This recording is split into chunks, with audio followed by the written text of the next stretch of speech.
Ukitaka maisha ya kulia, wote mtabaki. Wote na mlevi sawa. Sasa zote nazimalizia kupombe kule. Unaona bwana anataka fulani, asuli yule kana unajua.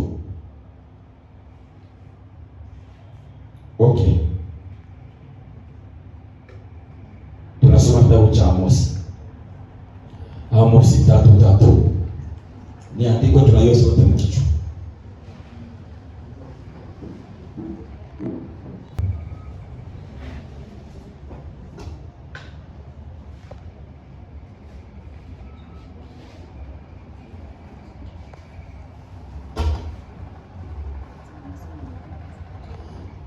Msomaji asome. Mkoe haraka. Baba, kama unapata masomo, atusaidie. Soma. Amos 3:3 inasema hivi.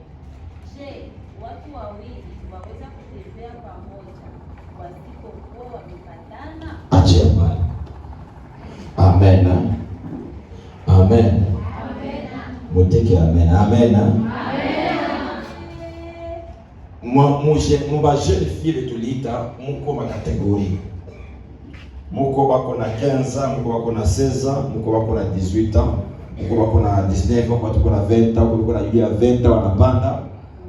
Kuko wenye bashafika 25 ans lakini azipenda ajue ni siri yako juu bafie avec nyakabo julikana.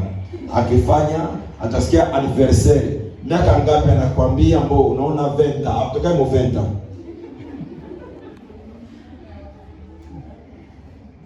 Bafi mnakuwa mnajipotezea sasa watu wanasema tu 20 ans. Kumbe kwa kasoma alikuwa anakupenda lakini miaka sasa unasema tu 20 ans. Anakuacha tu ya 20 ans, wa 20 kama kidogo. Sio ndio wa 20 ans. Amen. Sasa mtu anapojua kweli inamfanya mtu kuwa huru. Kuko mtu anaweza kupenda na miaka inyoko na atoko wa mkubwa kwake anakupenda na mkubwa wako wote. Amen. Mahali wangu kuna Cesar, mama sio kuna Cesar. Okay, lakini niliruhusu akiwe na mafundisho juu ya nini? Kuna kitu inaweza kumsaidia. Mama yangu mzazi alizama na age de 14. Mama. Mimi na mama yangu tukitembea pamoja unasema niko kaka yake. Sema mimi ndio kaka yake wa kumfuata. Na hivi ndio kuna hivi ndio wanasema kaka yake tu. Unaelewa? Sasa kwa nini nianzie hapa? Watu wawili hawatembei pamoja kama hawapatani. Kwa sababu mkila relation na kwa victim. Hapo tunasema Kiswahili. Mwenyezi Mungu ate Mwenyezi Mungu sisi tukio la patate bora. Kisio na chumvi. Sawa. Okay. Batu mkila relation na kwa victim. Tunaelewa victim. Nikisema mkila relation na waka mtu anarudia hapo relation. Juu ya nini mabinti wa leo wako naanza kufikisha 20, 25, 30 na gari kwa nyumba hatoki. Asara kuko asara ili kufanya ukawie. Kosa ya kwanza yenye inalumiza bafie leo. Bafie munaanza relation kabla ya kuingia relation. Munaanza mapenzi kabla ya kuingia mundo. Tena utaangalia garso mwenye wanazali mapenzi angali Salomo.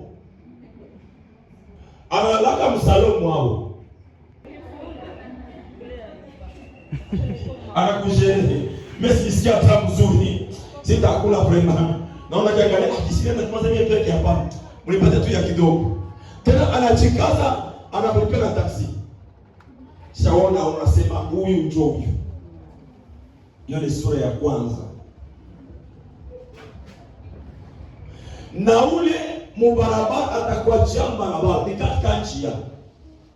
Unasikia kama mmesemie sasa kwa vraiment kama ndio limoya tu. Ninaenda siku nafika kwa limoya tu nafika papa na bila malizi. Na wewe una kiasi kwa unapata wa mamistashi wanasema hakuna shida. Njoo kila siku wewe ulikuwa hata songa unapita kwa barabara.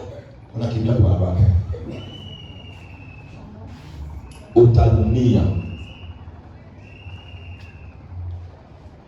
Njoo ile yenye mafia unauliza unasema tutachuache mwanaume ambaye hata kuzalisha kisha kuacha. Bafie garso wote anana kutia kustati toa ya kujua.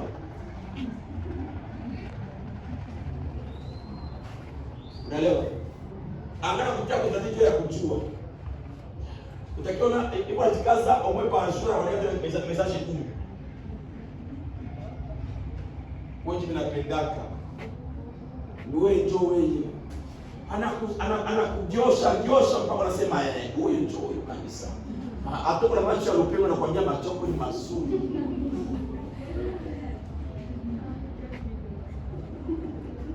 Bwana atusaidie. Kwa tunataka tuwatoe ujinga ili msiingie pabaya. Bwana Yesu asifiwe. Tunataka tuwatoe ujinga kwa sababu ange na hawa watu bakuvala nguo ya miguu mbili hapo.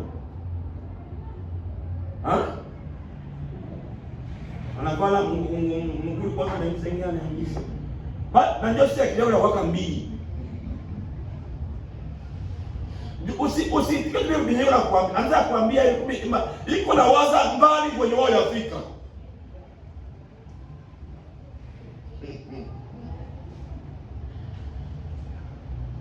Amen. Amen.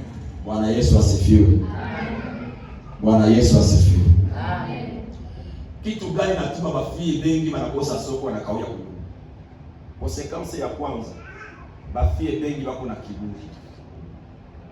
Kiburi ni kitu ambayo inafanya bafie bengi bali limbia kwao. Kisoma kitabu kile cha Mezani sura ya 6 mstari wa 16. Inasema kuna vitu saba Mungu anafanya. Anachukia kitu anasema macho ya kiburi. Kiburi atakupeleka fasi. Bwana Yesu asifiwe sana. Unataka kujifanya wa kiroho zile Roho Mtakatifu. Mtu yekusalimia tu lili baba. Mapenzi hakuna vile vya riba baba. Anakusalimia kaza macho muangalie. Bonjour sana. Kweli wapelelezia nini kwetu? Wao ni kwa bese donge pia kunyumba. Mpe address, sio imempatia address. Kwetu ni fast fulani, barabara fulani. Kiburi. Gasona unamwona gasona sana barabara. Sasa bato, haujui ataka kukwambia. Nini? Mimi sizoeje wa gaso. Au wazoe yake tu yapata unapenda. Siku utapata unapenda. Sasa atakuwa ya kuita usipepo na kusimama.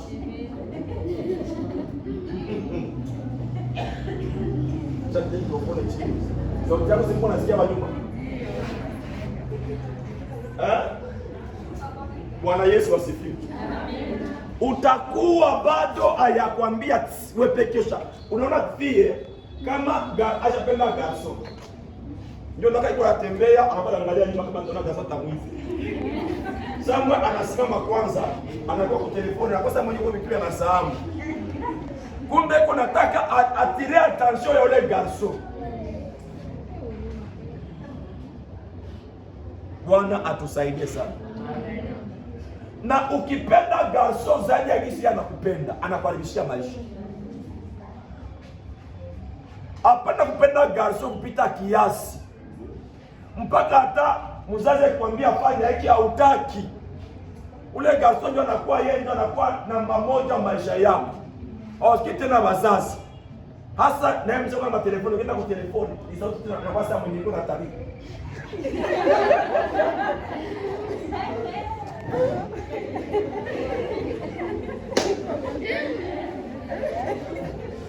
telefone ya fie kuna makode na makode unaandika kwa ndio na Kongo. Juu usijue masekete ziko mule. Sikia nikwambie, mwenye atakupeleka uwezi mjua. Unaweza kuona mtu leo kamzarau lakini mashaka ya kesho hujui. Amena. Amena. Probleme bafie mko nayo, kosa ya pili ya bafie. Mwenye kuandika andika. Kosa ya pili ya bafie atuma mnarimba au mnataka kufikia mapenzi ya Mungu. Mko ba materialiste sana. Uko napenda mtu jiko na kitu. Mwenye uko navyo leo kesho hatakuwa navyo. Ndio maana bashane kasoma na jikaza wote basha jifusha magari. Maana yake kama wana ndevo na Kristo ndio kwanza gari yako. Ana ndio na vikiji viwili anajikaza anafika pale na kama hapana kwa pardon unaona niko haraka nyingine. Anafika mjia gari inamkaukia. Hiyo ni kosa ya pili. Mko ba materialiste sana. Sikia nikwambie garso ukikubali vyake ujue unajispose. Sikia leo. Ukikubali vitu vya garso, rizika na maisha ya kwenu. Kama mama yako ana uwezo wa kuzia malewa, bakia na davala kashwashwa.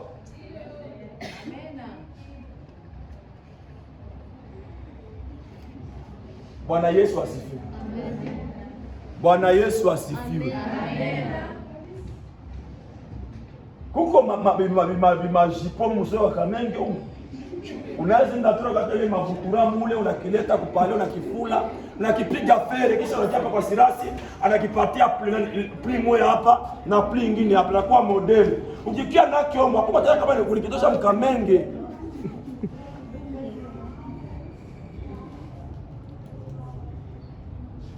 wote mtu anashurisha anavala nguo mpaka anajuza mama na amuza hata sasa hivi ulitosha wapi unapendeza hiyo masiku sawa sasa takia anaanza tema mate kwa nyumba ndio taka kama anapendeza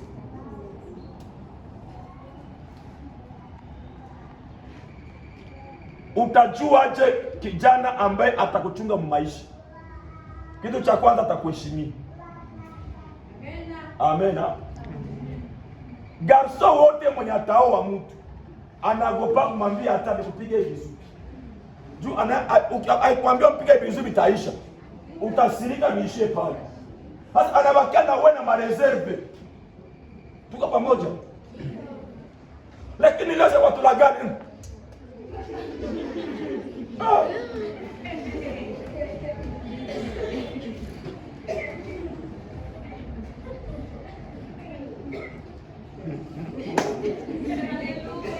Sasa watu wanaogopa hata kugusa mama pastor, ikumgusa tu hivi unaogopa nikimgusa hapa maana yake inaishia hapa hapa.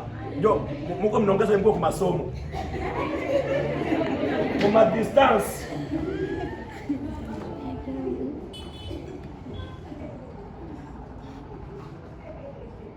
Bwana tuhumie sana.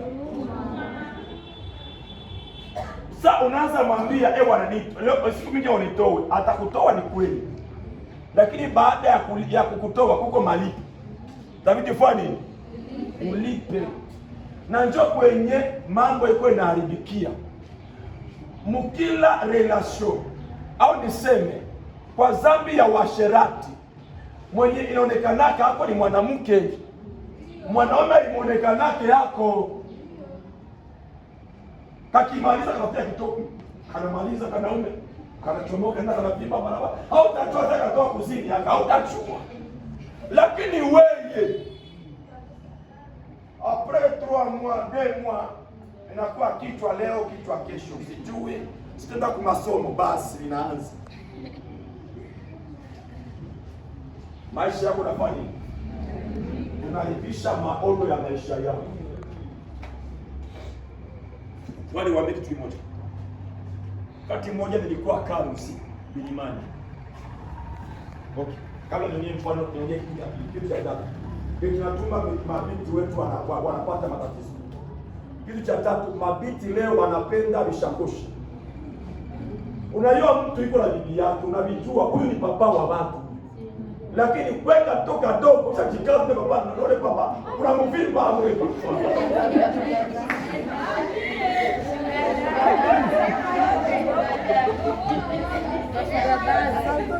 Na uko na mkomande papa wa watu wa maivi, uko na mkomande. Nikwambia uniuzie ile glasi pale, mbona ukuuza sasa? Na baba anakuwa baby.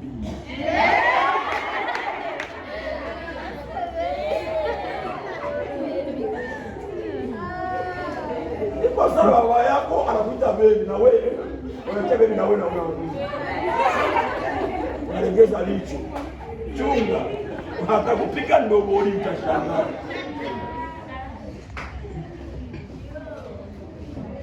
Bwana Yesu asifiwe. Amina. Kakuwa na mzee mmoja alikuwa ni baba wa watoto. Akaanza kufuata binti mmoja alikuwa msengi mdezimanite. Alikuwa mudizien. Sasa mimi nikajua zile habari. Nikajifunza kisi ya kumsaidia dada nikakosa. Kwanza kiundi yangu ile wakati kwenda kiundi ya bongo. Iko sawa vile kishinwa. Ndaongea naye Kiswahili ya kijuu ni wa kule Karusi ya Monteriere ya mbali kule. Nikasema cha nimsaidie tu dada. Nikamtafutia telefoni anambia kwa mchungie siri tuongee na dada. Nikamwambia dada, huyu baba wa kufuata cha kudanganya ni baba la watoto na wachukuru hivi. Usimuone mwili. Yule kudanganya huyu. Kweli. Na ule baba akivia kwa ule fie ni mkwe. Bana mnakaribisha na kuku na mchinji. Ule fia kamata maamuzi akasikia shauri. Haleluya. Kitabu cha Isaya 58 mstari wa kwanza inasema nini? Isaya 58. Isaya chapitre 38 58 verset 1.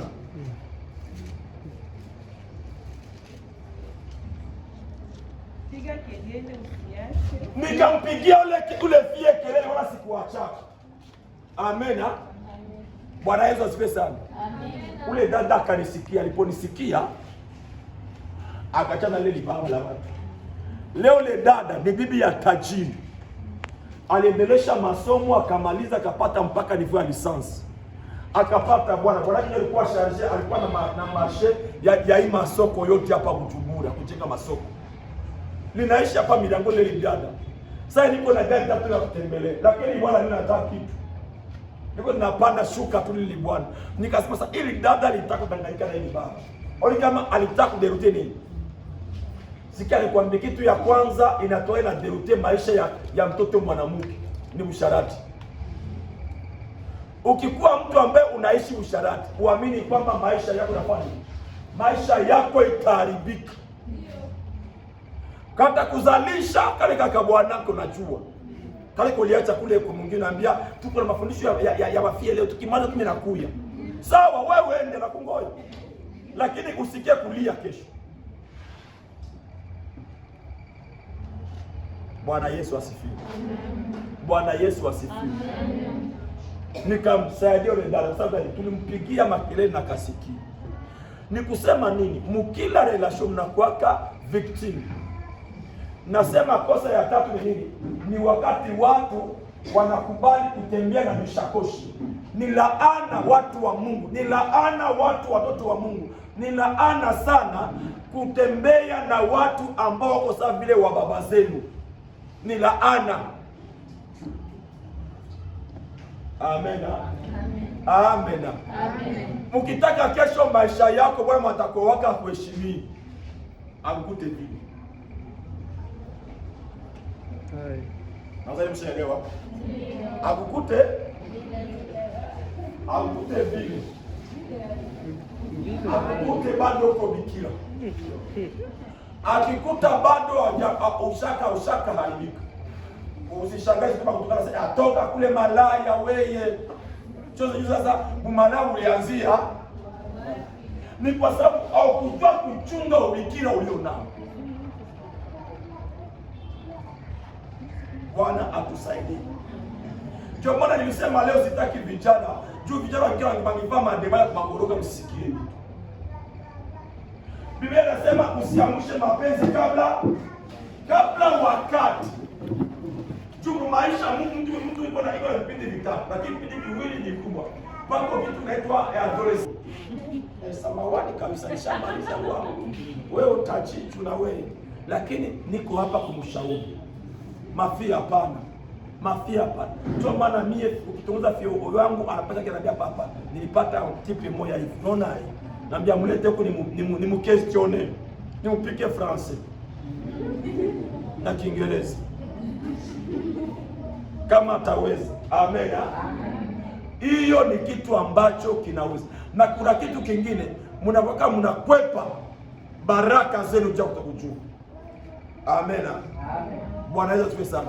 Unaweza poteza wakati wako bila kutokujua.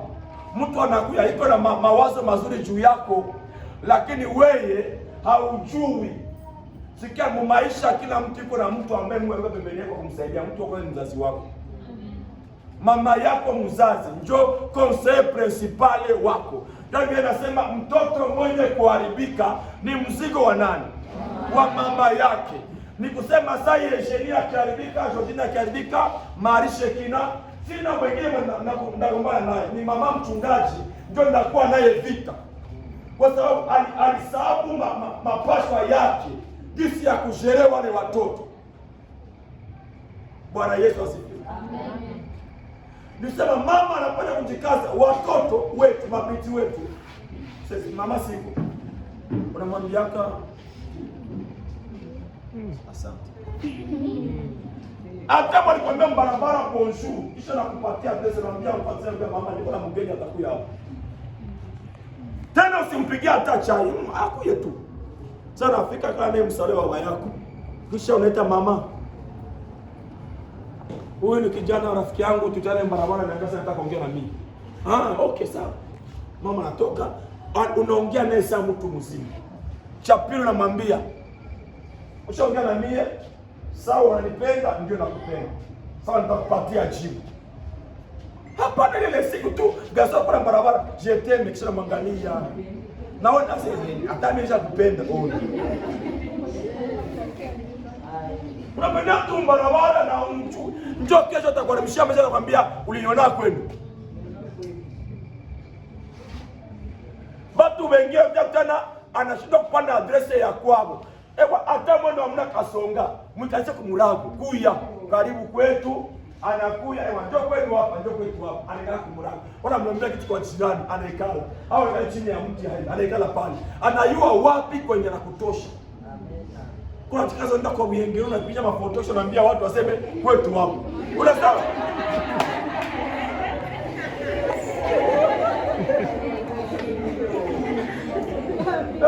Foto, unaenda kwa hiyo kule maternité kule.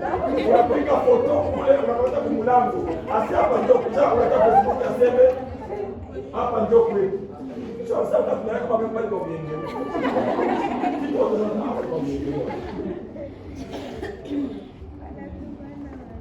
Bwana atulie. Mulete kwenu. Hata baba yako ni letre, mulete vile vile. Kama wao ndio Kifaransa, mkamwambia nitakutafsiria wao ndio Kifaransa. Unaambia tu wazi babangu wake, hadi mamangu wake Francais. Francais alizaki Fanta. Ayulete makuta. Francais ni mkazi na kumasomo. Lakini kupale lugha wapendwa. Huko deja na rafiki. Eleza kwa rafiki. Huko nani? So, kazi yako ipotea wapi? Ndio mwenye anamuombea Mungu ampatie hayo. Hauna? Sawa sawa, Mungu akubariki. Bwana Yesu asifiwe. Bwana Yesu asifiwe. Amen. Bwana Yesu asifiwe. Amen. Unaweza kuwa labda ulitelezaka ushaharibika. Sawa. Lakini kuanzia leo jichunge. Amina. Amen. Na gaza ikufuata mwambie kweli, mwambie bwana mimi usitarajie nilikuwa tafuta. Mimi sikuwa tena ngumu mzima. Mimi niliwahi kuteleza. Nikaanguka na nilisimama tena. Kisha akitaka kuambia na wewe unaona anambia pardon. Kama unanipenda, rendez-vous. Kama ni 2026, kama 2027 tunamwambia rendez-vous. Kosa ya pili kwa kanani. Bafie ba leo ndio watembelea ba garso. Bagaza watembelea kwa watu ya Mungu. Lakini wewe njoo kwa nyumba ya garso. Asana, tuseme pia kwanza.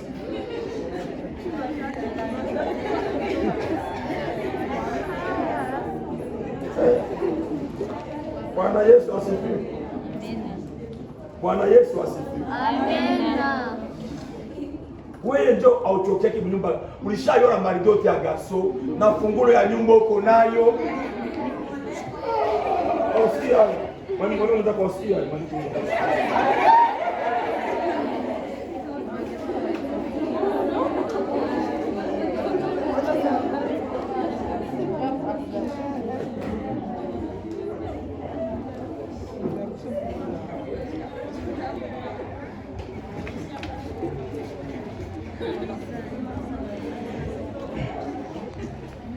Ushayua na mapantalo zake zote. Njoo ule pantalo ya pantalo kibi na juu. Uja kifanya responsable wa kiana wa watu na namu ya kuwa naye. Kosa ya ini ya ngapi? Niseme ya ngapi? Kosa ya tano, ma relation hazipaki na mwisho. Ma fiancé ya 5. Na kwambia kama gasona pia kuna relation ya 5. 5 relation ya 5. Sikani kwambie, unaweza unaona garso alikuwa na barabara leo na nakuya kesho unamchunguza unamuelewa na unajua kama huyu ni mtoto wa fulani kwa fulani na haikuwa angali jeune garso na unajua anaokoka. Kitu cha kwanza garso anakupenda. Muulize, "Fe, unaokoka?" Ndio, unaingilia yako wapi? Kanisa fulani, anambia message. Sasa ndio pastor wako ya telefoni.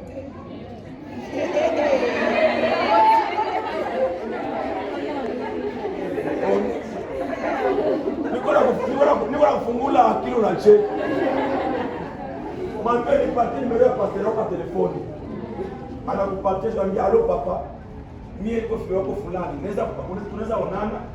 Anambia ndio, mafi. Wapi? Kwa address ya kanisa anampatia unafika hapa papa mie ni mtana gaso fulani unamjua? Ndio namjua. Au simjui. Anambia foto yake njui. Anamba naingilia kapasi hata simjui huyu. Huyo kama ni bandi.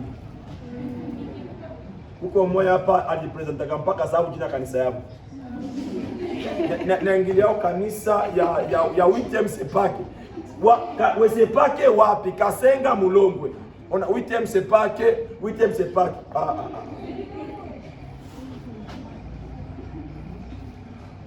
Mulombe adrese yake vizuri. Amen. Amena. Amen. Bwana Yesu asifiwe. Amen. Itakusaidia.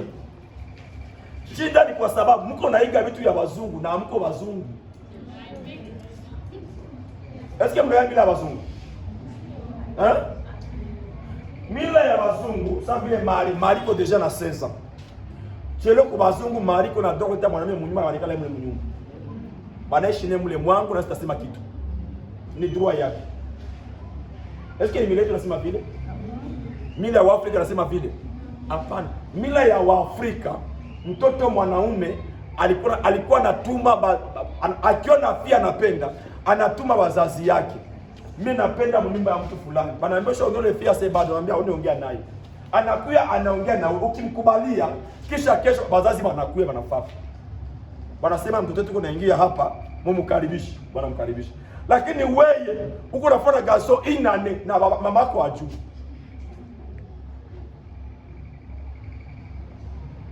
Relation ya inane mama yako ajui. Kesho kilumia, ule mzazi utasema ni mbaya. Tuokoke watu ya Mungu. Nilikuwa nasema juu ya kuinda manyumba wa gaso. Kila mtu anajua habari za Amnon na nini na Tamar. Sisi wanawabiliaka sana. Amnoni alitafuta njia ya kuzini na Tamari alikosa. Ilibidi ajigonjeshe. Ule fiancé wako kila siku anagonjwa. Ewa, vrema leo siku la mka mimi niko tabani kabisa mkutano. Hautakuwa niona. Mwambie ndakia sitaja kuona, siku utapona tutaonana kwetu kunyumba. sitakuya kwenu.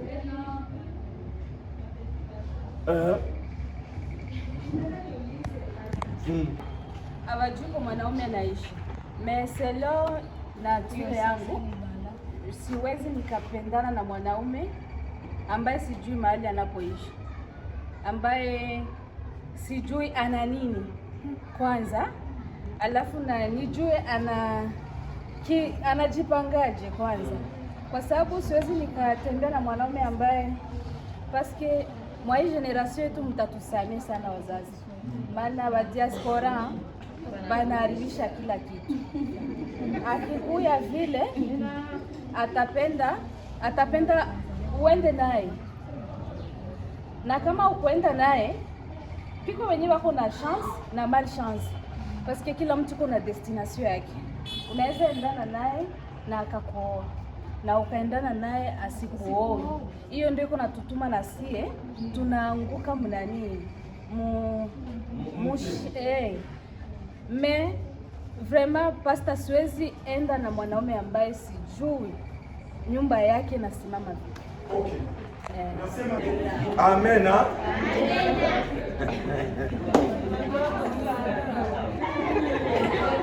Karibu mama. Niko mama. Na mimi watauliza pale. Kama vile nilikuwa binti. Mama wangu alikuwa anishauri sana juu ya wanaume, lakini sikusikia. Lakini nikapata umwakiana, nikawa naomba Mungu, si mama mtumishi alisema, kwa naomba Mungu atakuonesha njia. Nikaomba Mungu akanipatia kiana umani mizisie. Nikaikala.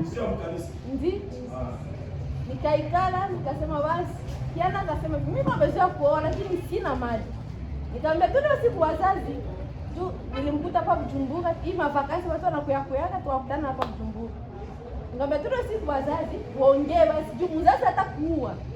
Tukavuka Kongo, ongea na wazazi, nikamwambia mama mimi sikuna vingine vya kufanyisha, soma mimi namaliza. Nisomea kutine na nikamaliza.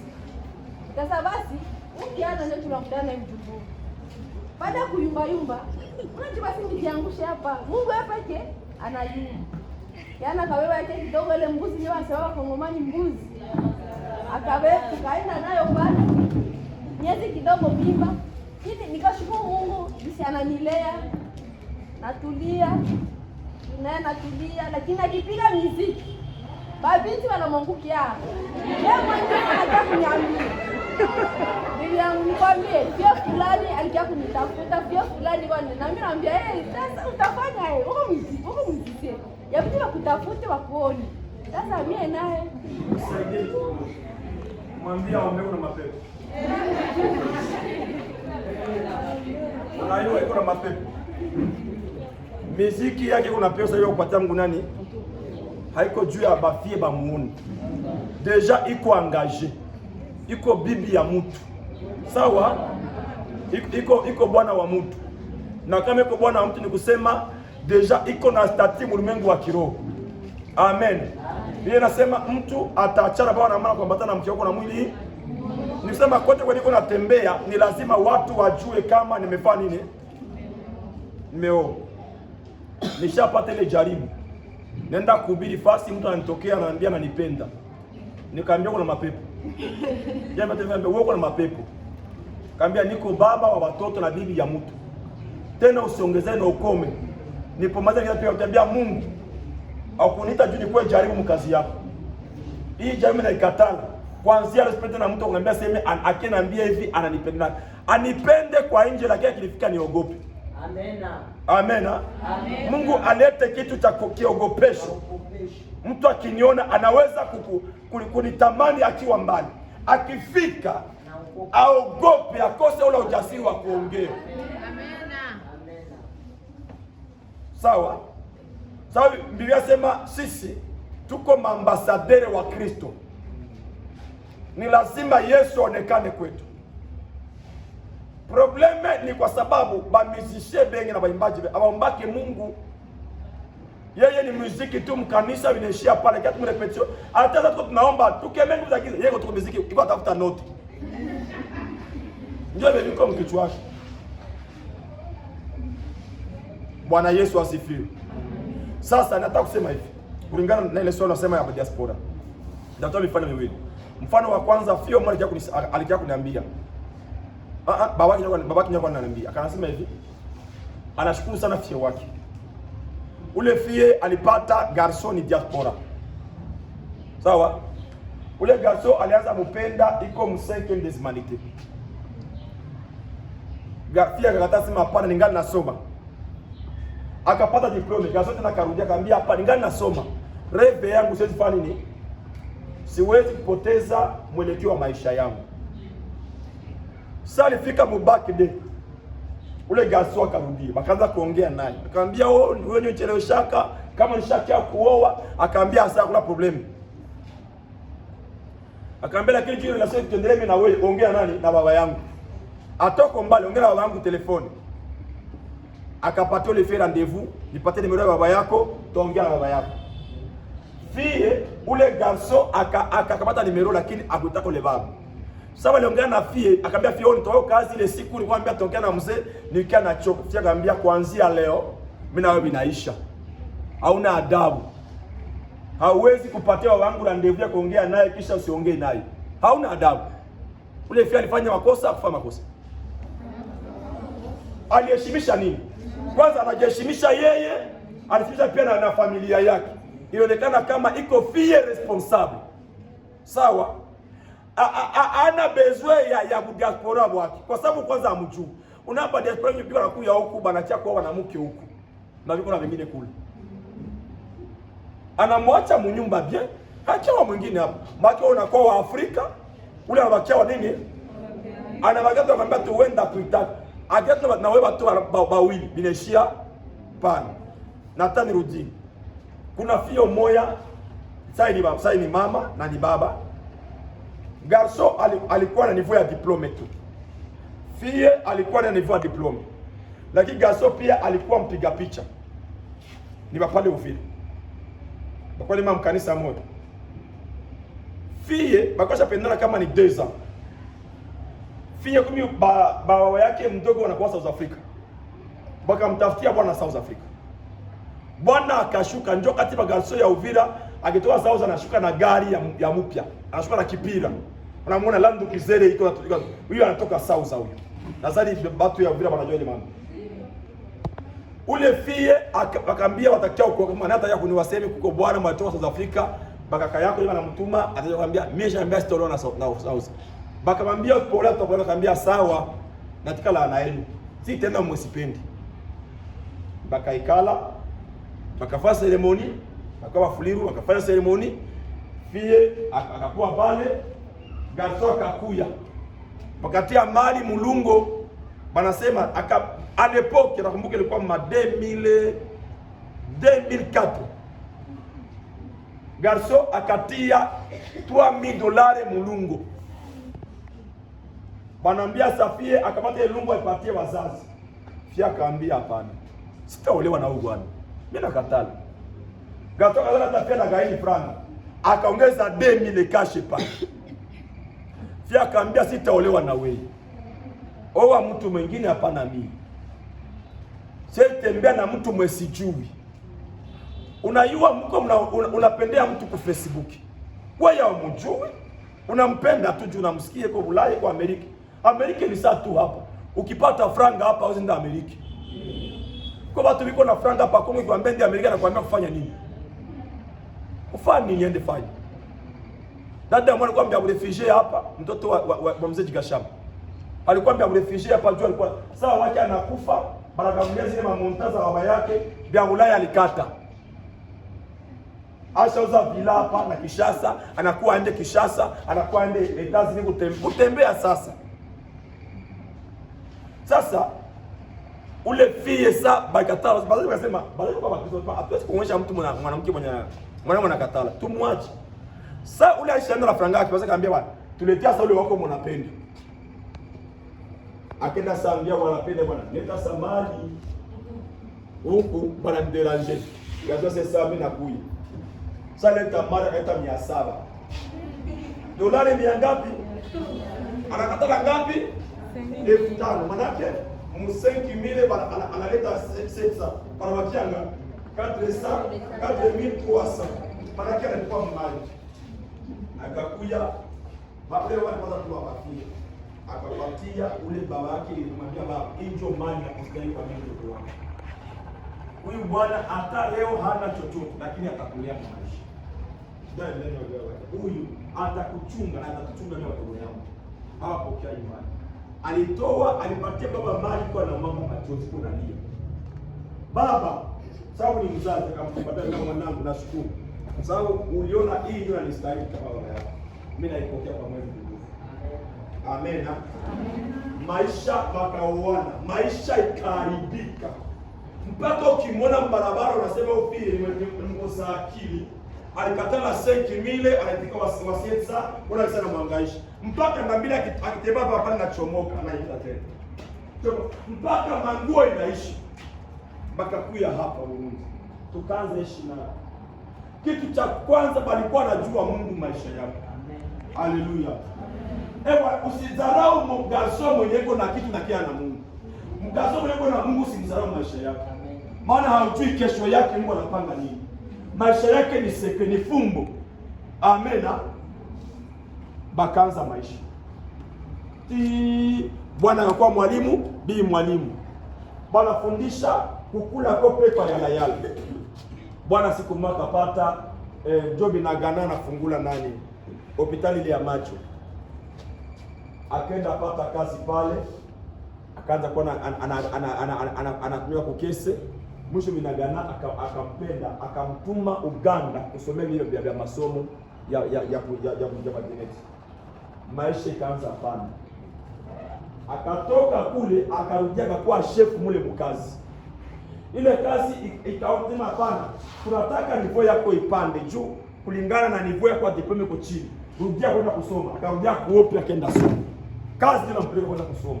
Ule dada sai andarangura vitu Uganda.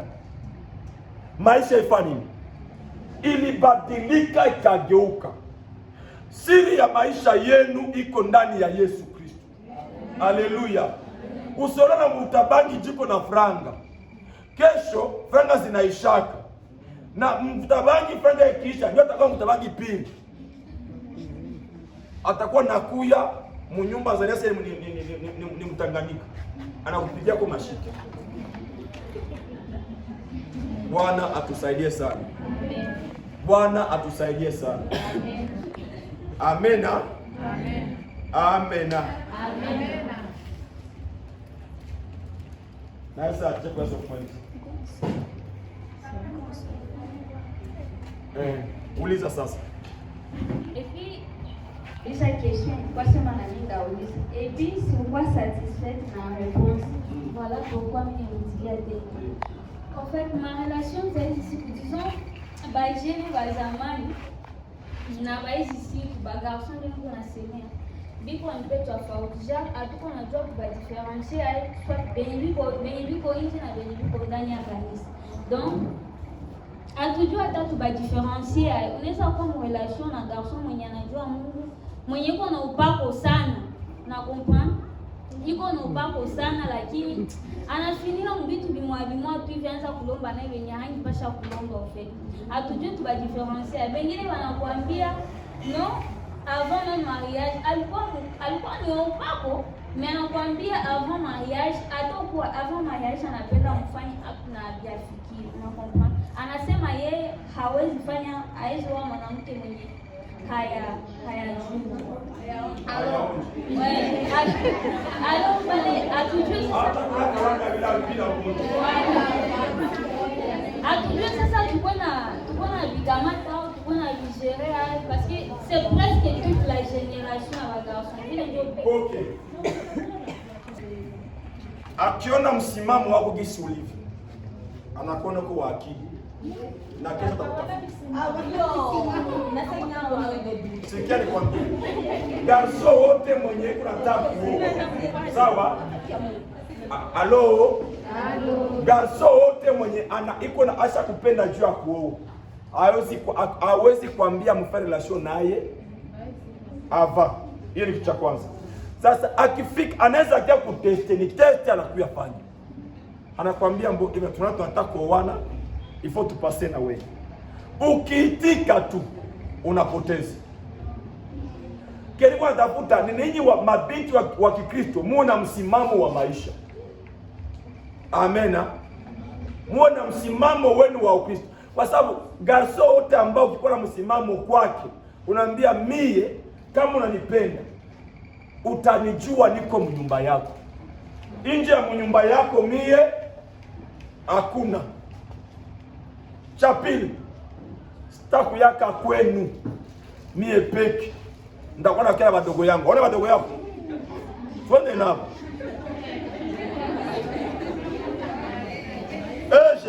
Ba mari wote twende nao. Dokta anakuita, sio sheria wako. Anakuita mwambie sawa ndakuya lakini ndakuwa wadogo yangu.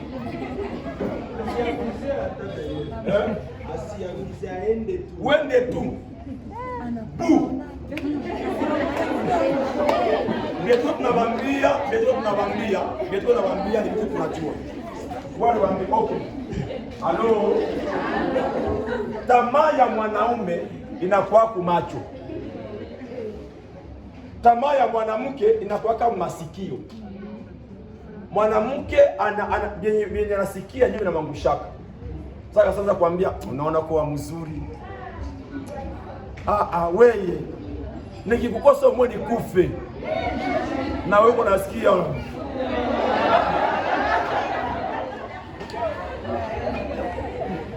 Kumbe nikamkunyemba. Kama tumkule. Bwana Yesu asifiwe. Bwana Yesu asifiwe. Bwana Yesu asifiwe. Wala ukiambia basi telefone yako tu unaleta hapana, tendo kila au sasa telefone mwanaume juu ya nini? Uelewe kama huyu iko suspect. Kitu cha kwanza, sio napata garso wanasema mie napata garso, anasema mie naye apale ya kuona anataka ananipenda. Wananipenda yeye. Ava kwenu wa mjuu mlete kwangu. Twende kwa pastor.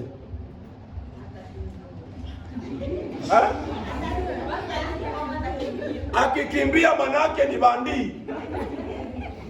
Kulikuwa bandi mmoja alikuwa hapa hivi. Alikuwa nakuya hapa, haiko juu anapenda hii kanisa. Kumbe leo anatongoza huyu, kesho anatongoza huyu. Siku moja nikamuita nikamwambia ufio moja, nikamwambia kuye mpie naye. Sasa nikamwambia nikamwambia dada nasema kuna nasema ndio papa ndio fiancé wangu. Depuis sasa hapa mimi niko fiancé. Niko tu rafiki. Nikamwambia utamuoa maana asi hapa. Mimi siwezi muoa, ni wakuchezesha tu. Nikamwambia kuanzia leo sasa unasikia? Fungula ki. Alimuoa kumuoa. Hakumuoa kalioa mwingine. Unaelewa? Sasa murelation yote, niko nakwambia tu murelation yote, victime ni wewe. Hapana kutembea na nakwambia tu kwambia si hapana mimi nataka kwenda naona sasa basi hakuna shida. Tunaongelea tu hata barabara. Tuko pamoja. Unamleta kwa mchungaji wako unamwambia papa, nataka kupatia rafiki yangu nje rafiki yangu.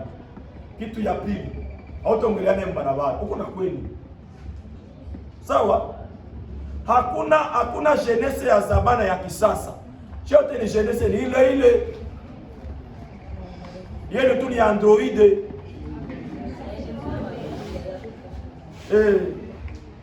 Mwambie karibu kunyumba. Anakuja anaikala pale mnaongea, mnaikala. Hapana kumshindikiza unamtosha hea unashamfisha mpaka 14. Mwe warudi mko naye barabara. Juu ya nini? Mtoshe nje alupanga mwambie kwa heri. Tutaonana. Sinatosha. Cha tatu, uko unaenda kutana rafiki yako, wewe peke ushavala manguo ya aibu ya kumwatire. Ndio tanaanza baraka.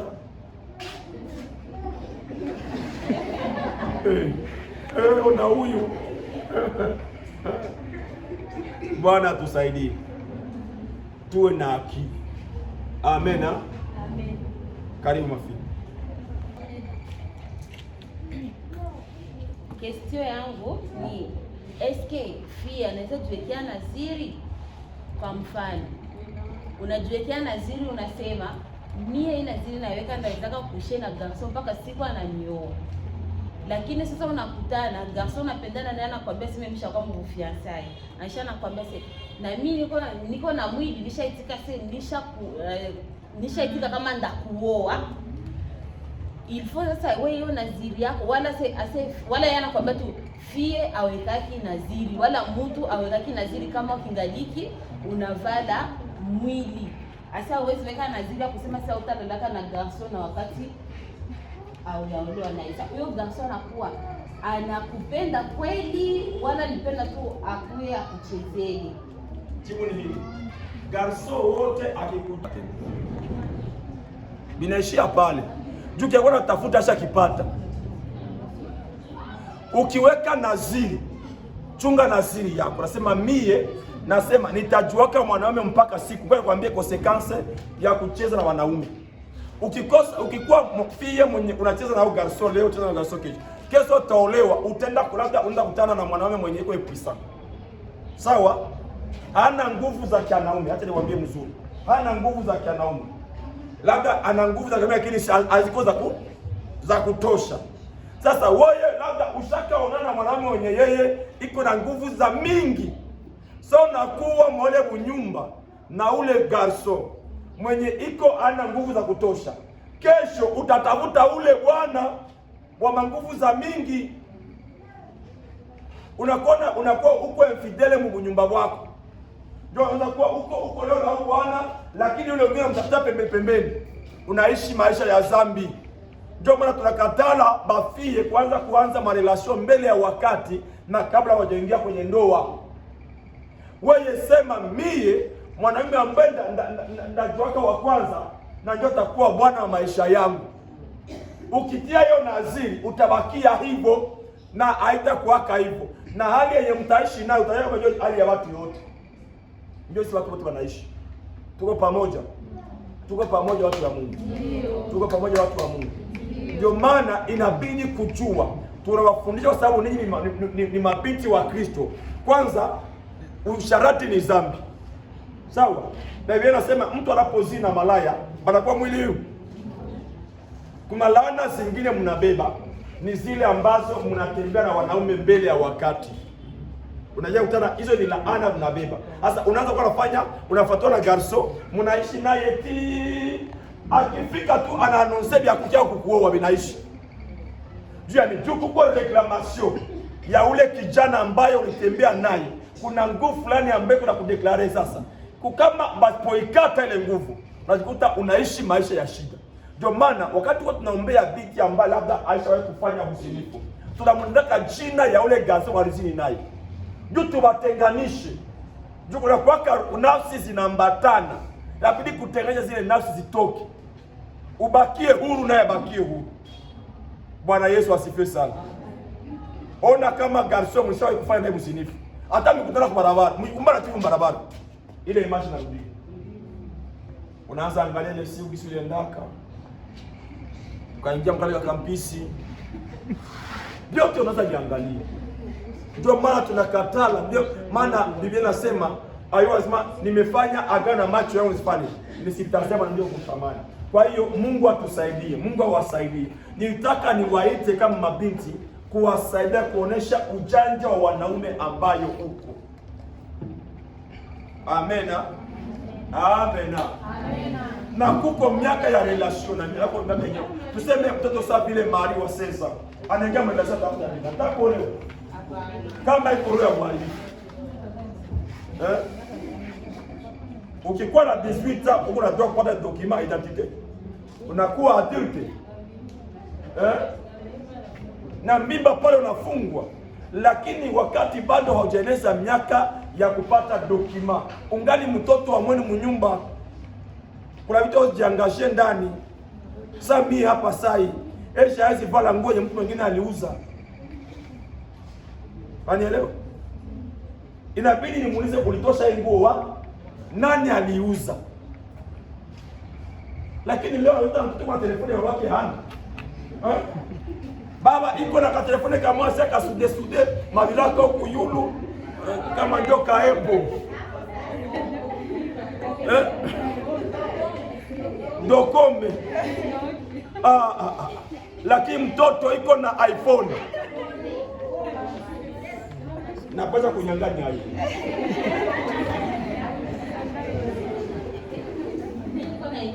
Sasa bengine abauliza. Huko. Nitambia seme tusikie tunaenda kutembelea bagaso. Mimi najitolea mfano wangu. Niko na huyo gaso, ananifuata inakuwa 3 ans.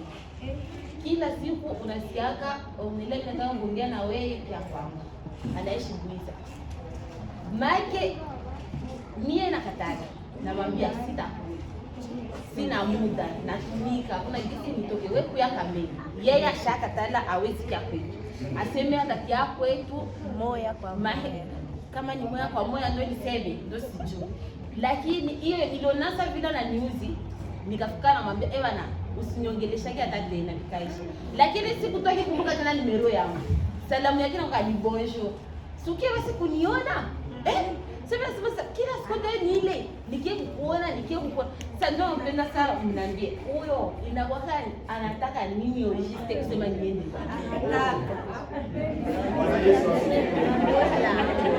Ndio kweli. Uko mtego na kutegea yenye ukifika au utaweza kuitegua. Utakutana koka iko kumeza, unaweza sasa ni koka kumbe iko koka. Kumbe mko msapilo. Vile ye anakataka fika kwenu mwambie mie na wewe vinaishia pale. Siku utataka kuniongelesha tena utakiaga kwetu unitafuta. Juu ya nini? Unaona ulimwengu wa kiroho kuna kwa kitu tunataka wingu, unaelewa wingu? Unaelewa wingu? Kama unaanza kupenda na garso, selo mbingu zinaanza kuona relation na wewe na garso. Sasa kila mwenye anaweza ataka kufuata ni kama ule garso anakuwa kibambazi kwako, anazuia. Ana mawazo mazuri juu yako lakini anakutilia mipaka. Ndio maana hawezi ingia relation na kila mtu. Kitu cha kwanza, fille, garso yanatafutaka fille, pia atafuta garso. Wende ulize nani ya Ibrahimu, wakati na mtume Eliezer aende kuoa nani Rebeka. Alifanya nini? Alimtuma mtumishi wake Eliezer ambia, "Wende utafute mtu wangu nani? Mwanamke." Lakini mweye njoo baba, mshakwenda kwa mahoteli zote za mvile mnajua, ma restaurant zote mnajua. Mwambie akuye kwenu. Ni ukuheshimisha. Tuko pamoja. Mafi, umwambie friend, unikome. Usiongezake tena kunisemesha. Jua una adabu. Nakwambia una adabu. Nakwambia kwa yote unataka kujua nini? Kwa nini jani? Mimi nakupangia. Ushakula jana? Hata sana. Bwana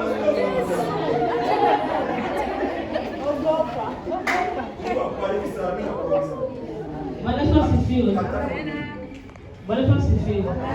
Ninatauliza tu juu ya rafiki yangu. Huyo rafiki yangu ni wafii. Sasa iko na fiancé yake tafaka kama 2 ans.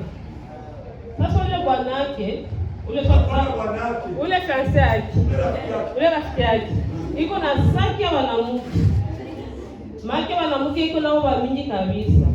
Lakini hayakuonyesha kama iko na mwingine fiancé kupembeni. Lakini ule wake ndio anapendaka sana kushinda wale wengine. Sasa ule nani tunamsema nani atamowaka wala kutana mchezea. Nini mwambia kama yeye anapenda kunini? Aya muonesha kakana naona kama vile tu yeye ndio yeye. Garso haizi waonesha. Anawafichika, anaweza kuambia au ni mtoto wa shangazi. Anakuambia ni kolegi wa mkazi yao. Mwingine anakuambia ni komanda. Mtelefone yake ashatia ba komanda, mshakuwa baba gera, mshakuwa ba gerante, kumbe ni wapi? Sasa usiye kwambie konsekansi ya ba garso kufuata ba fia mingi bana kufa mapema. Ndio. Mie niko na mwenzangu mwenye alikufaka. Basire alikufaka juu ya kupenda bafie banini. Bafie 5 bote wa mkartie mwana wapende. Bali rafiki akasema, "Tuseme hata cheze tutakuonesha." Umwa akasema tutaona. Hata hata mtu mmoja. Alimuwaka ule fia ndio ule garso, alikufa. Uvomie unaingia mu relation ikishikana, acha ingia mwingine. Sawa? Na garso wa Mkristo hapashi kuwa mtu wafie leo ufie kesho ufie. Ni manguo.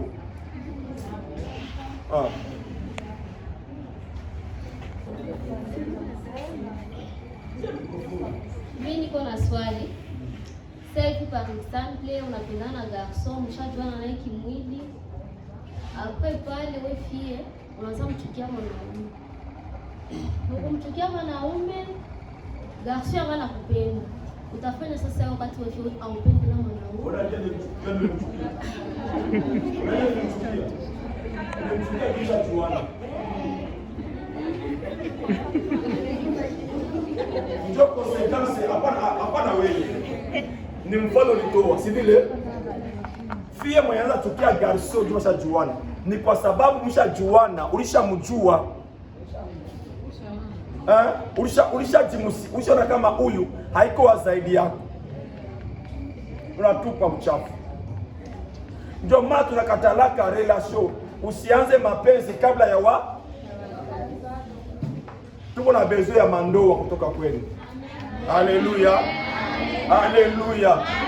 Tuko na besoin ya mandoa kutoka. Nani mwingine? Tena wewe. Lakini unataka swali yangu. Na jibu yangu. Ulirizika sawa sana. Nani mwingine? Okay. Eliza shauli. Wewe bado Eliza.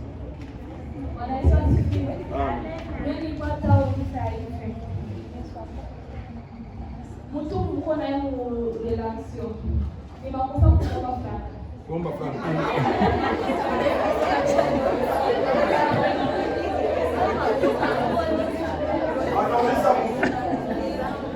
Acha nikujibie ni makosa. Ndio. Sawa? Ye peke ajisikie kukupatia. Sawa? Na kikupatia usijikule ile unaonesha wazazi yao.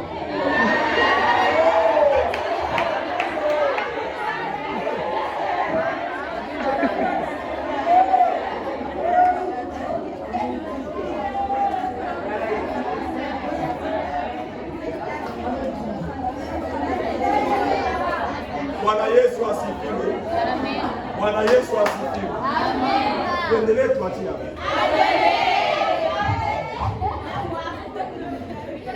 Fie mtoto wa mtu, mtoto wa mwamu hauna droit ya kulomba garso fulani. Tu bado wazazi bako be wanapeleka madevoir zako. Kuko madevoir de parents envers leurs enfants. Ni madroit zetu kwa kuwashughulikia. Ejene kitaji kusuka meshe ni mimi ni kazi yangu kumsukisha. Kwa sababu anataka kusema tunapata franga ndio yangu mtu wangu hii ngumu. Mimi nasema vile. Sawa? Siku napata ile franga, naenda namuuzia binti wangu ile nguo. Na kama siyapata kaenda upande mzee unaniambia siyapata, subiri. Sawa. Tuko pamoja? Ndio. Lakini ukianza naomba garso franga unajiexpose. Unajitia mu danger wewe peke. Unajitia kusoko wewe peke. Nataka kuambia unaona nishakupatia sana vraiment na watu angalia kufanya. Bako nakutana mara nakwambia hivi. Ukikuwa na bezi ya kitu chochote unaambie. Sawa asante. Oh, allo. Unaambia hakuna shida. Kuya kwetu kiambia babangu hiyo neno na mama yangu. Sikia sababu. Unawaambia hivi. Juu babangu nikivala nguo ya kuuza anailunguzaka. Na mama yangu. Sasa kwa waambie kabisa na nani anavala nguo kama hiyo ilifanya nini? Uliuza.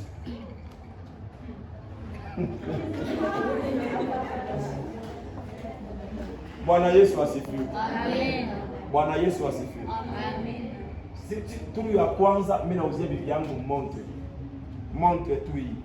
Siku ya kwanza nenda na mama yake ruhusa. Mama mkwambia ndamuuzia dai mimi montre. Unisaidie, munipe ruhusa ile niuzie. Kisha akanambia twende pamoja ndio nichagule yenye mimi napenda. Ilikuwa kanisa marke za hivi lakini marke ya kidogo ndio hata ndio kama dorado. Tukaenda mpaka mvile akaichagula ile montre.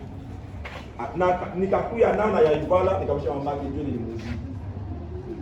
Siku ya kwanza kumpeleka nyumba ya wazazi yangu, nilomba ruhusa kwao. Mama, mnisaidie mwenzangu nimpeleke Lukaramu kwetu na wazazi. Ndio tulienda. Na wakati na muda saa 8 yapasha kuwa hapo. Unaelewa?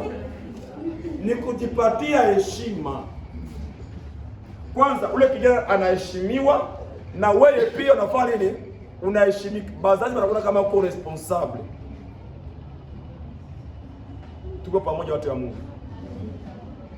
Tuko pamoja. Ndio.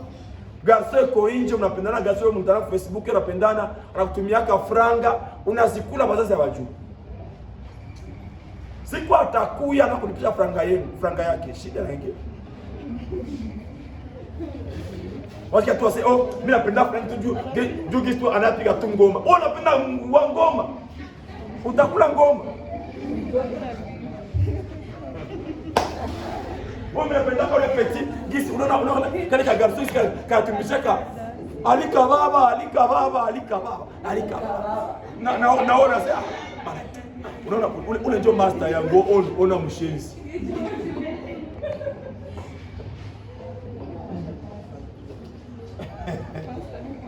Tena.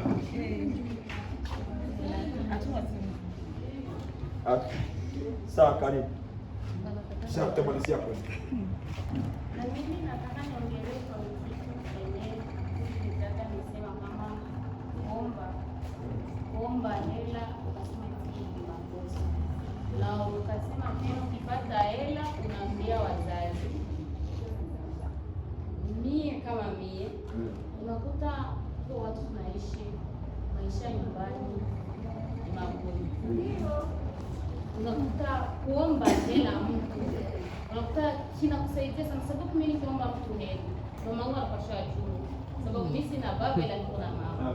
Mama yangu anapasha ajue kama nimechukua hela za mtu fulani, na naongea naye kusema, hata kama unakuta haiko hapa Burundi, lakini anajua mtoto wangu ashakula hela za mwanaume fulani tu, kesho wala kesho yake, kama kusema nisema, akikuja hapa atakuja lipisha wazazi, ila kitu cha muhimu sasa, kutokana na maisha sisi wanawake tunakuta tunafanya vitu wenye haviwezekani wala halikuwa mapenzi ya Mungu. Sasa tunaweza kufanya okay. Garso akikuzia gari useme kwa. Acha mimi pale. Na kenda hivi kidogo. Anakuzia gari. Sawa? Mko marafiki anakuzia gari. Mama anaona kama iga mtongo anatembeleaka ni Ivanyo alimuzia Opel gari. Si vile mama.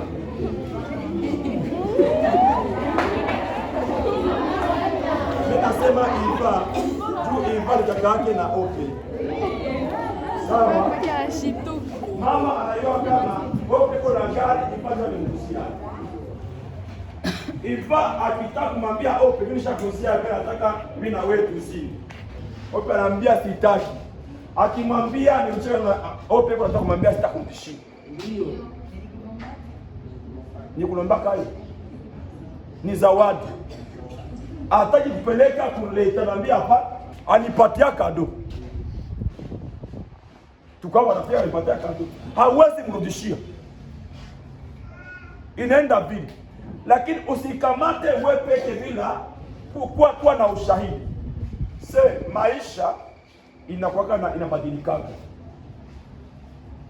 Unaweza kuwa unaishi maisha magumu, lakini unajiheshimu.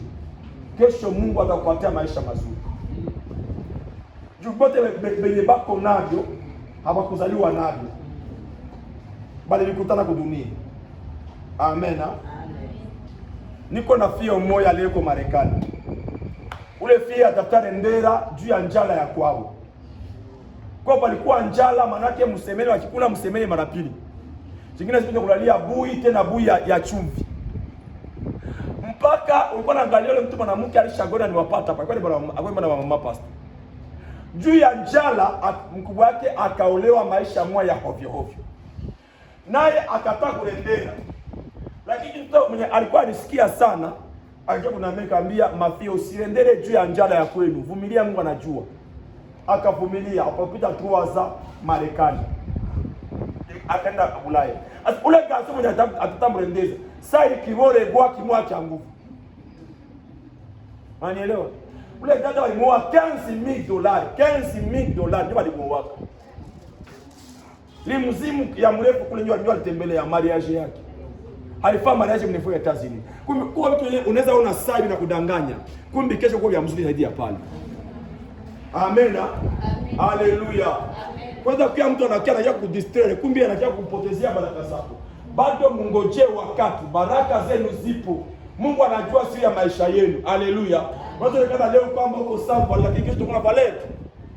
Yesu mnabeba ni mkuu zaidi. Haleluya. Yesu mnabeba ndio anapanaka mandoa. Yesu mnabeba ndio anabadilisha historia na maisha ya watu. Sasa mwanadamu hawezi kubadilisha historia. Unaweza unaona bwana iko na gari, iko na nyumba, wewe kuingia tu bila kaanza poromoka. Kwani mpende yaka vitu haviharibika. Kwa hiyo mjipe moyo watu wa Mungu. Ijapokuwa maisha ya kweli yanaweza kuwa ngumu lakini mvumilie. Amen. Amen. Hapana kukamata ya garso aseme basi ndamkula ndamkwepa. Hawakupaki garso. Mungu awabariki. Sema tena Mungu awabariki. Amen. Malizia dakika moja. Na wajilia cha Mungu. Amen. Mimi sauliza jua ile kinani ile tufundisha jua ya relation ya senka. Tabu ya nyumba. Sasa garso tunapendana na papa banaolewa. Papa wa jensi yeye tuko tunaenda kubachezea mariage sima moya kwambia kufanya na sheria wake miaka 5. Ndio anamuoa miaka 6. Okay, ile tunaiacha makini simu kwa baba. Sasa mimi napendana na garso. Tunafanya mwaka mmoja. Na sasa muuliza naona mwaile miaka mwaile inane maana yake siaona hata tofauti na kisi nilikutana. Mimi namuuliza hivi unapanga sasa ndio naona shaka maana garso asha namuuliza mwai unatarajia kumtosha kwetu wakati gani? Ananiambia hivi hii mwaka itaishi. Ile mwaka nyingine itaishi. Mwaka nyingine ndio nitakutoa kwetu. Maana yake 2026 ndio nitakuja tukesante kwenu. Sasa huyo maana yake tukesabia na hii mwaka mmoja afanye maana inakuwa kadra.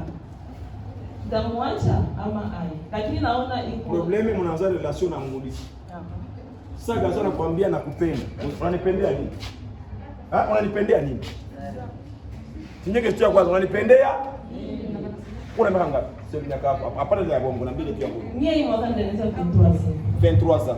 Sasa mu 23 za gaza nakupenda. Anakufuata, anakwambia Clementine je t'aime. Unaambia juu ya nini? Kani masomo ishaimaliza. Basi utasoma tena? Hapana. Unanipendea nini? Oh, mimi nakupenda jinsi tutaoana. Mwambie sina bezo ya kumwakitaoana. Niko na bezo mwenye atanioa. Binashia pale. Maana sasa ule mimi ndamwacha.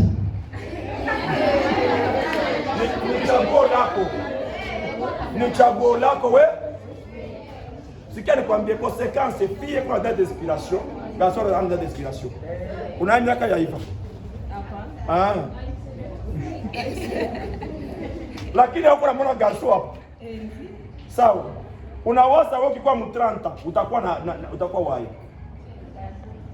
Fie kuanzia mbona mwambie fie kuanzia 18 mpaka 25 ndio iko navutia. Akipita wanamuona fie wa mzuri. Ukienda mu 27 unaanza omba maombi. Baba leta ndoa. Baba ndoa baba. Manake basta nikipata mwingine wanaleta mali kwa mjini.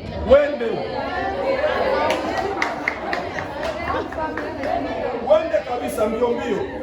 Tena usichelewe.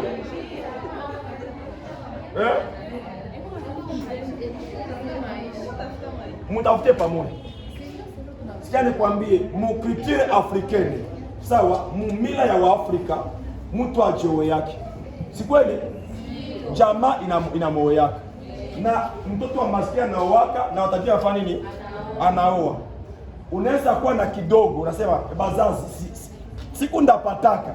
Naweza siku nyingine za watu. Lakini kuna hiki kidogo nipatie mwanamke tukale tuanze maisha. Binawezekana. Tulianzia maisha kumurago, tunapata. Mimi leo sina parcel. Sikuwa na parcel. Sikuwa na kiti msalo.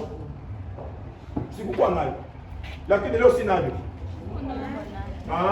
Sasa niko na kwangu. Eske jambo lipendea vile? Hapana. Sasa huyo atatafuta siku gani? Aliwekea wapi kwa atafuta? Hakuna kazi. Mungu kwa nje Mungu unasema nini? Kuna kitu Mungu ametuachia. Kwa sasa kazi yako na Mungu kwa sababu ya creation. Créer emploi ya kuepiki. Binawezekana. Bwana Yesu asifiwe sana. Amen. Garso anaanza kukalisha anafanya wapi kwa kisha kesho hapa garso anapata diaspora. Siku moja kwa tu Facebook image ni yeye wala iko yeye. Mariage una AVC. Unapoza mkono na mguu. Sikia nikwambie mafi. Sa garso anakufa tatu ya kwanza. Sawa? Injo tabia ya mfie mwenye anajeshimia. Mkishaongea na kuambia na kunambia okay sawa. Mimi sikatali na mimi naweza kupenda juu kwa mtu. Lakini mbona nipendea nini? Cho nasema mimi nakupenda juu ndakuoa. Ambia okay sawa asante. Hii maneno za kuongea na wazazi yetu. Hata kama tukaliki kumwanzo, baadhi ya wafanya nini? Bajue kama huyu garso ananipataje mtu mata niowaka. Ule mtoto sana akiongea na wazazi yako. Wazazi watamwambia tuitie familia yako, tuitie wazazi yako, yeye akiongea na sie. Hapana wewe uko mtoto. Kama ni responsible ataita familia yake. Familia yake njoo inako. Jinsi kutaki kutaribika, mtauliza zile familia. Aye mtoto ameacha mtoto wetu. Nishaona mie bafie wengi. Benye bagarso walibaacha waambia watabaoa na kesho bakaoa wengine. Bali bafie wako mnalia mpaka leo.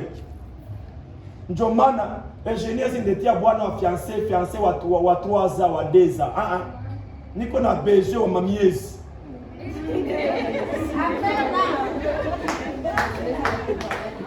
Mama, wa miezi. Kwa polisi. Maria na Emma bali papi anasema miezi ngapi? Wimwa. Bana Emma. Hawako pamoja.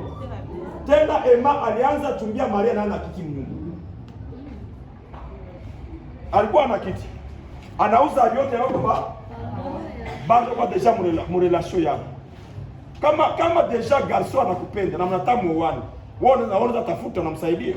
Mnasaidiana. Mnaanza kitu cha Mungu kinakuwa pale. Kitanda inakuwa pale. Na kisha hata kidogo mnapatia wazazi, mnaanza maisha yenu. Yeye anasema ni yeye wawili utembea maana mmoja jamaa mwingine atafanya atamsimamisha.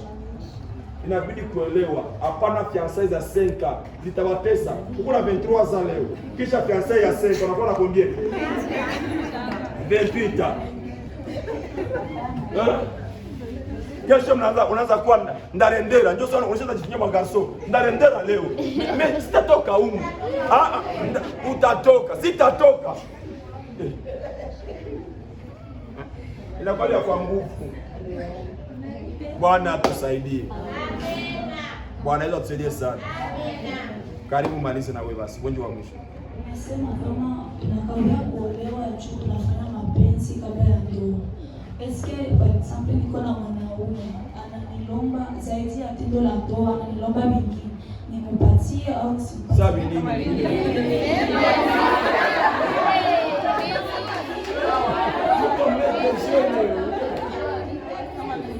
For example kunigusa kwenye maziwa. Sawa. Nimepatie na kizazo Halo. Sio mambo ya sasa.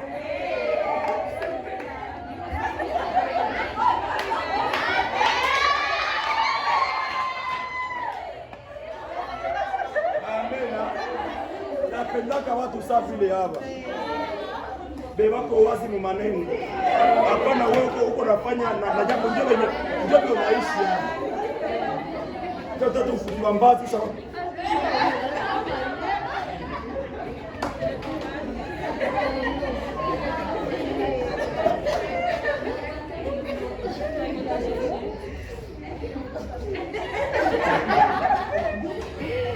Bwana Yesu asifiwe. Ni zambi Kupana ulimi ni dhambi. Kuacha mwanaume akuguse kumwili ni dhambi. Hiyo maziwa yako ni ya Bwana mwatakuowaka, haiko juu ya watoto yako.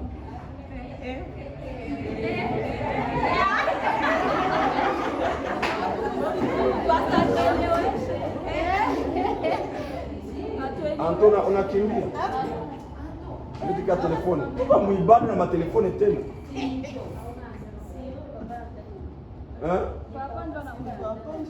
Atukale mafundisho. Rudia huku. Papa Sheri. Papa Manase. Ndio Papa Sheri. Kai Papa Sheri basi ni mwitiki.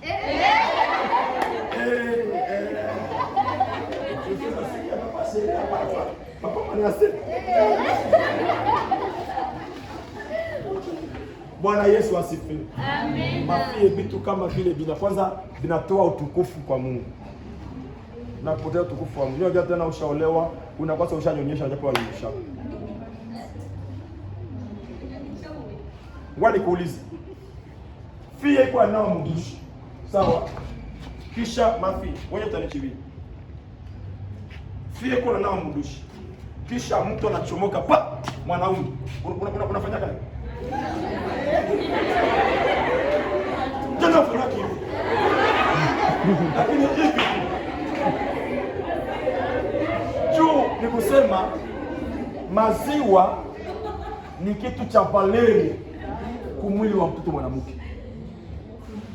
Na wewe ndio tukwa vifini. Wewe ndio unataka kukua vitu. Hapana, mimi ndio kwa vifini.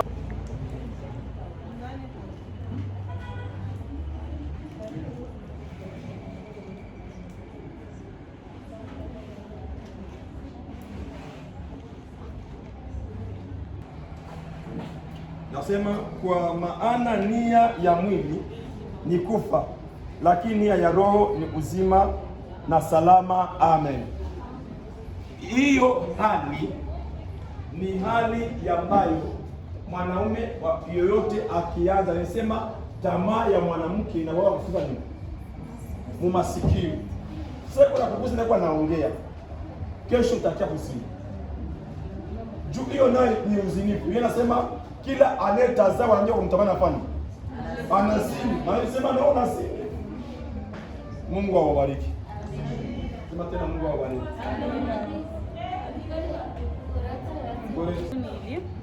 Nataka kuuliza kuhusu mwanaume. Kwao unafahamika, ila kwenu juku akuje inakuwa tatizo. Akikuja nepo ni mausiku, anasema wao nakawia au nafani, ila kwao wanakujua kiundani. Nasikia yeye kutokana na yeye aliwahi kuwa mwimbaji akavitoka, ila kwao ndugu zake wa mingi mwani pastere wengine nyinyi, yule anakuwa kudanganya kwa kupenda. Kwa nini kwenu afike kama iko ya kuchima? Kisha wewe kwa wanakujua je? Mkazana rafiki yake nani?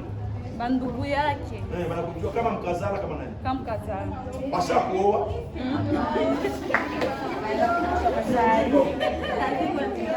Huo ni ujinga kabisa. Amena. Kukujua ni wakati walishaleta kitu kwenu.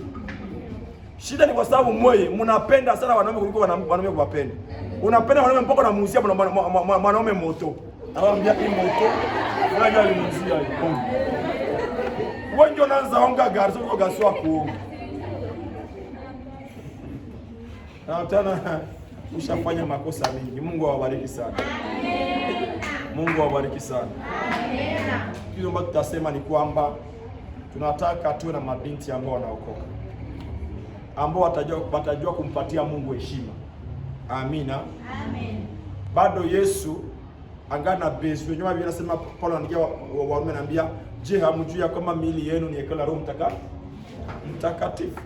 Kama mwili wako Roho Mtakatifu, maana mwili wako haiko ukalanga, mwili yako haiko soja ya bukavu, mwili yako ni ya kuheshimu. Amen. Haleluya. Amen. Mtu akikuona barabarani ya kuheshimu. Hapana mtu akikuona unajua tena uko mkanisa sasa, lakini ukishakuwa nje unakuwa mpagani.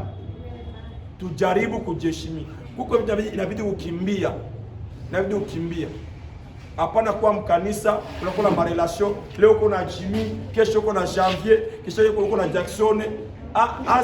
Mimi nasema hasa mwe bafie mnafuataka na ba étudiant.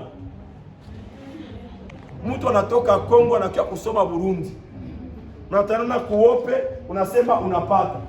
Unapatikana. Unapatikana. Ataacha na kuharibishia maisha kesho anaenda kwao. Ile yenye nani alisema mafie. Ulisema mtu ni wa upako kabisa. Lakini anafanya dega. Sikia nikwambie, kumwili upako na lukaka. Ndio Biblia inasema hivi, mkimbie zina. Biblia inasema tu resiste. Inasema tukimbie. Dorcas ni bofre yangu, si ndoki ya madam. Lakini akibakia uchi mbele yangu, napasha fani. Napasha kimbia, sitamngojea. Unaona mtoto mimi nazoea. Juu macho sikisiko naangalia.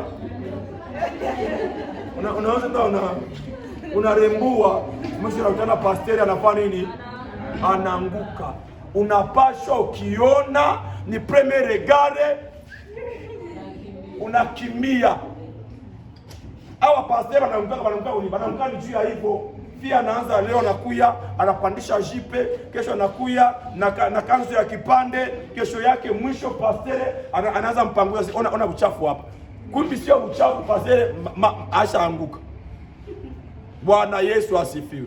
Amen. Nataka wapendwa, siku nyingine tukifanya tena mkutano, watu waje na maswali mengi na tualike watu wengine. Nilikuwa najua kama leo tutayala wafii hapa, lakini naona kama ni kama hamkuita watu wengi. Labda mliwaita lakini hawakujua samani. Pako mko ba victime ya relation. Ukiwa mimba unazala, wewe unakuwa deja mama. Amen.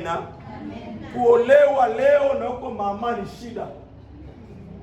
Ni shida sana. Ndio maana chunga ujana wako. Ndio maana Paulo anasema, anaambia Timotheo, na mtu asidharau nini? Ujana wako. Ewa, mtu asikudharau jeunesse yako, chunga. Naambia watu tangu la sinaambia kama watu mtachunga vizuri jeunesse yenu. Amina. Haleluya. Amen. Haleluya. Ndio wakati mimi unafundisha, sifundisha watu wangu wako, wanafundisha ndio wafundisha kanisa. Nabo basikie baelewe. Kesho wasiniambia tukusikiaka. Amen. Amen. Uko fie bawe kona mwae atako teksi mulombe papa ko teksi yangu inaishi. Ni zambi. Haiko zambi. Papa ayo kalizo zangu ndicho toboka imasimu. Papa anaenda msongo na kuhusia sisi.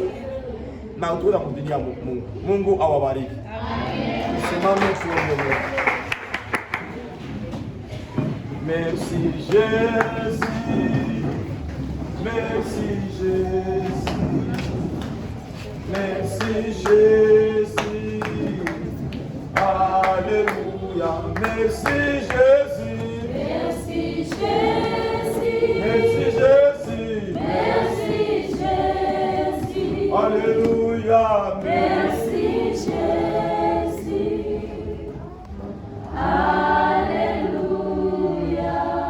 Yesu akamwambia yule mwanamke Msamaria kwenye kisima. Akasema ulikuwa na watano na wasita sio wako.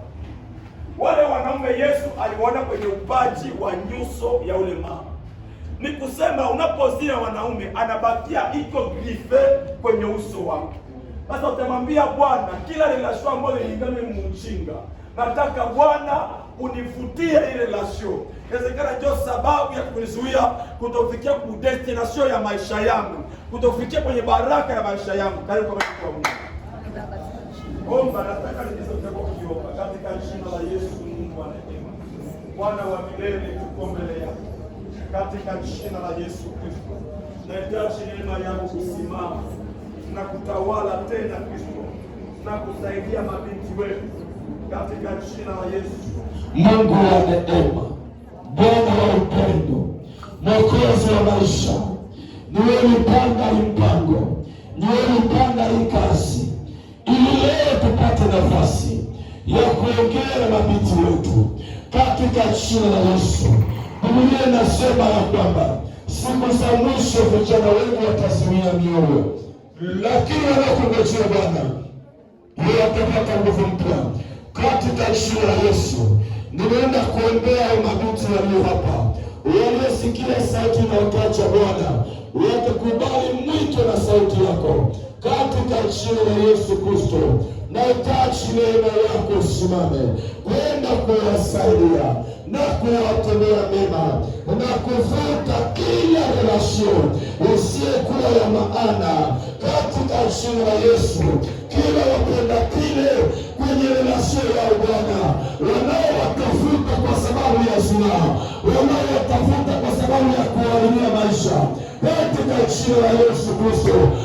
Mungu wetu na Bwana wetu, unachotaka ni kwamba wasaidie, vuta kwenye nyuso zao Bwana wanaume wasiokuwa na maana, vijana waharibifu wanaosimama juu yao ili kuharibu maisha yao, waende kushindwa Bwana, katika jina la Yesu Kristo. Ninakushukuru Mwokozi, ninakushukuru Bwana, kubariki programu katika jina la Yesu Kristo. Asante kwa sababu ya neema yako. Ninakushukuru Bwana katika jina la Yesu Kristo uliye mwamba na mkombozi. Asante kwa mpango wa leo Bwana, kwa sababu tumekuona wewe ukijifunua katikati ya taifa lako. Nataka watoto wetu waanze tena upya katika jina la Yesu. Yesu, asante kwa sababu unaweza. Yesu, asante kwa sababu uko Mungu. Yesu, asante kwa sababu unatosha katika jina la Yesu. Ninakushukuru Bwana Kristo, katika jina la Yesu. Tunachotaka ni kwamba kupitia hao mabinti watu wako waende kuishi neema. Tunataka ndoa zionekane hapa kupitia hao mabinti walioingia hapa, waende kuishi neema yako Bwana, na wale wanaotembea kinyume na wewe waende kuwasamehe na kuwasafisha na kuwaosha Bwana, katika jina la Yesu uliye mwamba na mkombozi. Pendo lako Mungu Baba, ushirika wa Roho Mtakatifu na nguvu ya neema vitawanyike, na jambo tunasema amen. Mungu awabariki.